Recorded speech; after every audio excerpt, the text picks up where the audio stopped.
साथ एक रात की शादी करूंगा। बंद करो अपनी ये बेहुदी बकवास। लगता है शक्तियों के साथ साथ तुम अपने होश भी खो चुके हो। शक्तियाँ खोने से पहले मैंने बहुत कुछ हासिल कर लिया था। तुम वो सब पहले ही खो चुके हो ध्रुव। लेकिन फिर भी बहुत कुछ हासिल कर लूंगा। जबान संभाल कर ध्रुव। जानते भी हो तुम किससे बात कर रहे हो? अच्छी तरह जानता हूँ। मैं मैसेडोरिया की उस हसीन दिलरुबा लारा से बात कर रहा हूँ, जो अपनी शक्तियों के घमंड में पूरी तरह डूब चुकी है, जिसे अपने एकलव्य बनने पर बड़ा घमंड है। हाँ है मुझ में घमंड। आखिर मैंने कम उम्र में तुमसे ज्यादा शक्तियाँ पाली और अब मैं सबसे ज्यादा शक्तिशाली हूँ।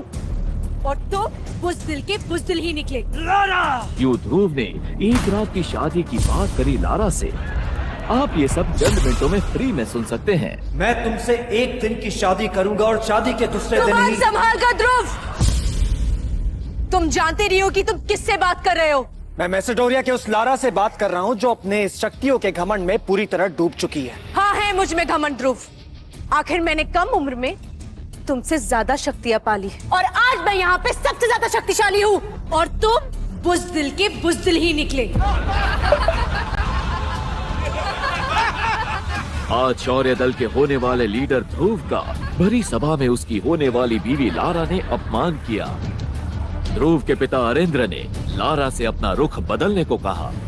लारा, तुम मेरी बात सुनो।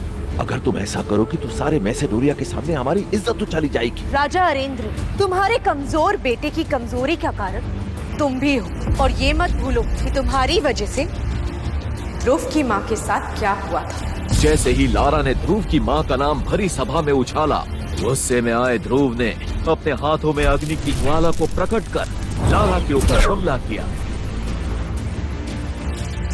ये लड़का कमजोर का कमजोर ही रह गया। लगता है इसके साथ भी वही होने वाला है जो इसकी माँ के साथ हुआ था। लारा का बार बार ध्रुव की माँ का जिक्र उसे अंदर ही अंदर तोड़ रहा था।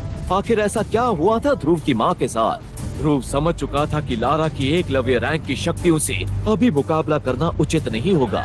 इसलिए जाते जाते ध्रुव ने लारा को चुनौती देते हुए कहा, 3 साल बाद इसी शक्ति स्थान पर मैं तुम्हें हराकर बनूंगा एकलव्य।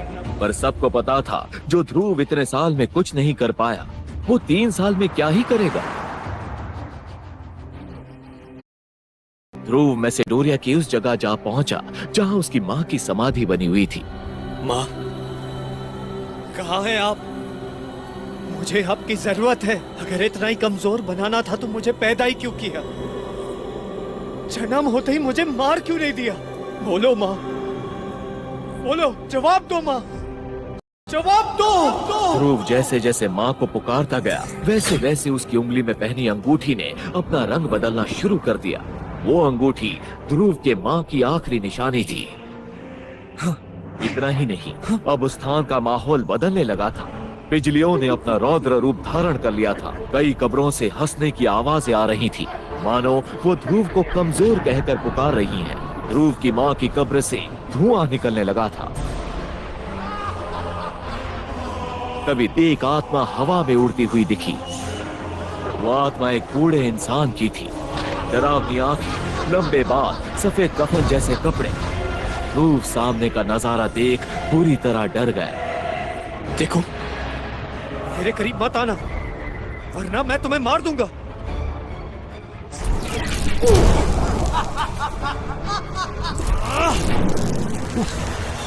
फिर आत्मा ने अपनी शक्तियों से ध्रुव को हवा में उठा दिया। मैं कहता हूँ छोड़ो मुझे, नीचे उतारो।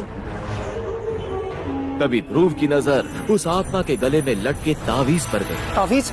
तावीज तो सबसे शक्तिशाली योद्धा की निशानी है। ये तुम्हारे पास कैसे आ गया? ये तावीज तुम्हारी माँ की वजह से मेरे पास आई। मेरा नाम विदुर है। मैं पिछले कई वर्षों से तुम्हारी संगुठी में रह रहा हूं। मैं जानता हूं तुम्हारी माँ की मौत का कारण, और मैं ये भी जानता हूं कि तुम्हें एकलव्य बनकर अपनी होने वाली बीवी लारा के साथ मुकाबला करना है। अगर तुम चाहो तो मैं तुम्हें मार्कस का सबसे शक्तिशाली योद्धा बना सकता हूं, पर उसके लिए तुम्हें मेरी 3 शर्तों का पालन करना होगा। ये बात सुनते ही ध्रुव ने बिना देर किए विदुर को हाँ कह दिया। मंजूर है, मेरी पहली शर्त यह है कि तुम्हें मुझे अपनी अंगूठी से आजाद करना होगा। मंजूर है। दूसरी शर्त, तुम मुझे करिश्माई शरबत और अमृतधारा की नीलामी में अपने साथ लेकर जाओगे। मुझे मंजूर है। ध्रुव ने विदुर की दोनों शर्तों को एक झटके में मान लिया। अब वो तीसरी शर्त सुनने के लिए बेताब था। बताओ तुम्हारी तीसरी शर्त क्या है? तीसरी शर्त बताने से पहले विदुर ने ध्रुव को उसकी माँ का लिखा आखिरी खत उसके हाथों में देते हुए उसे पढ़ने को कहा। जैसे ही ध्रुव ने अपनी माँ का लिखा खत पढ़ा, ध्रुव के पैरों तले जमीन खिसक गई। मैं अपनी माँ की मौत का बदला लेना होगा और उसके लिए तुम्हें अपनी होने वाली बीवी के साथ शादी की पहले राह नहीं, नहीं, नहीं, जब उसकी आंख खुली तब उसने खुद को अपने कमरे में पाया। उसे समझ ही नहीं आ रहा था कि अभी अभी उसके साथ क्या हुआ। ये मेरा सर, आखिर कौन था वो जो मेरी मदद करने की बात कर रहा था? ये कैसा डरावना सपना देखा मैंने? कहीं इस सपने के जरिए माँ मुझसे कुछ कहना तो नहीं चाहती? ध्रुव, याद है ना आज शक्ति स्तंभ पर तुम्हें अपनी शक्तियों का परीक्षण करने जाना है? हाँ बाबा, मुझे याद है। इस बार मैंने बहुत मेहनत की है और मुझे पूरी उम्मीद है कि इस बार एकलव्य मैं जरूर बनूंगा। ठीक है ध्रुव, जाओ और इस बार अपनी शक्तियां बढ़ाकर ही लौटना। विजयी भव। पृथ्वी से 22 करोड़ मील दूर बसे नीले ग्रह मार्कस पर लोगों के पास अलौकिक शक्तियां थी। इन अलौकिक शक्तियों को परखने के लिए हर साल एक परीक्षा होती थी, जिससे पता चल सके कि कौन शक्ति के किस स्तर पर है। 5वां स्तर। 1 साल की कड़ी मेहनत के बाद आज शक्ति चक्र स्तंभ पर ध्रुव को अपनी ताकत परखनी थी। उसने खुद से मन ही मन कहा, इस बार मेरी शक्तियां जरूर 9वें स्तर तक पहुंच जाएगी। आज के बाद कोई मुझे जीरो कहकर नहीं बुलाएगा।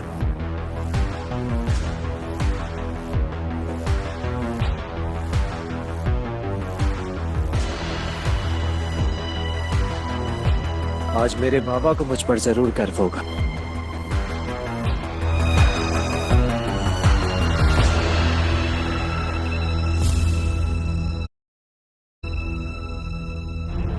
ध्रुव ने अपनी दाहिनी हथेली शक्ति चक्र स्तंभ पर रखने के लिए आगे बढ़ाई, लेकिन अगली घोषणा ने ध्रुव को अंदर तक तोड़ दिया।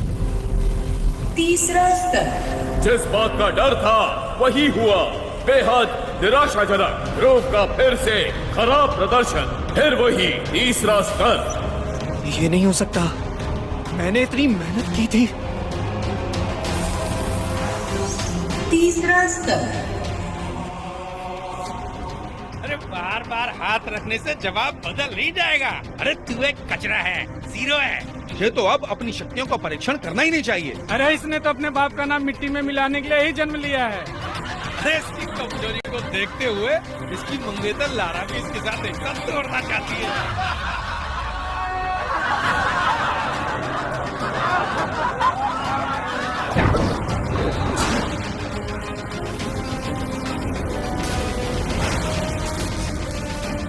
क्या तुम सब भूल गए कि ध्रुव कौन है? ध्रुव के लिए भीड़ से लड़ने वाली ये लड़की ईरा थी, जो ध्रुव की बचपन की दोस्त थी। 9वां स्तर। ईरा 9वें स्तर पर थी और बेहद शक्तिशाली थी। कभी वो ध्रुव के साथ ही अभ्यास किया करती थी। उसके 9वें स्तर पर पहुंचना भी एक बड़ा राज था। ये वही लड़का है जो सिर्फ 15 साल की उम्र में ही 10वें स्तर पर पहुंच एकलव्य बना था, जो बहुत ही कम उम्र से ही अभ्यास कर रहा है। ऐसा मेसोडोरिया तो क्या पूरे मार्कस ग्रह के 10,000 साल के इतिहास में कोई नहीं कर पाए। और तुम सब उसका मजाक उड़ा रहे हो। याद रखना, एक बार फिर ध्रुव उसी स्तर पर पहुंचेगा तब तुम लोग पछताओगे। हीरा, जाने दो ना, गलती मेरी है। मैं ये कमजोर और असफल आदमी। ये कहते हुए ध्रुव मैदान से सिर झुकाकर निकला और सीधा अपनी माँ की समाधि पर पहुंच गया और उनसे बातें करने लगा। आखिर क्यों मुझे अब अकेले छोड़ के चली गई माँ? आखिर क्यों वो हर चीज मुझसे दूर चली जाती जिससे मैं सबसे ज्यादा प्यार करता हूँ? अब तो मेरी शक्तियाँ भी मुझसे दूर चली गई है। अगर मैं ऐसे अपने सितारों को खोता रहा तो बाबा की इज्जत मिट्टी में मिल जाएगी। जवाब दो माँ, जवाब दो।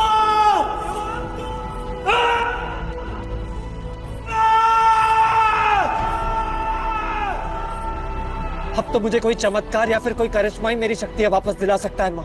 या तो आप मेरे लिए मदद भेजेंगी या मैं इस शरीर को त्याग कर आपकी दुनिया में चला आऊंगा। चिंता क्यों करते हो ध्रुव? चिंता क्यों करते हो ध्रुव?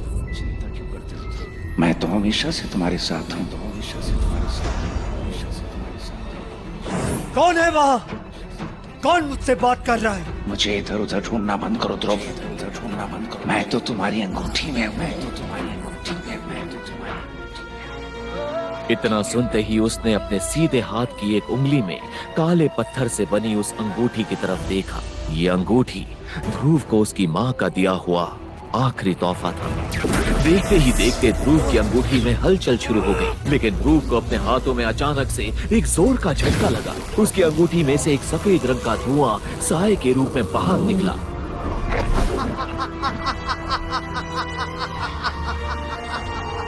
कौन हो तुम?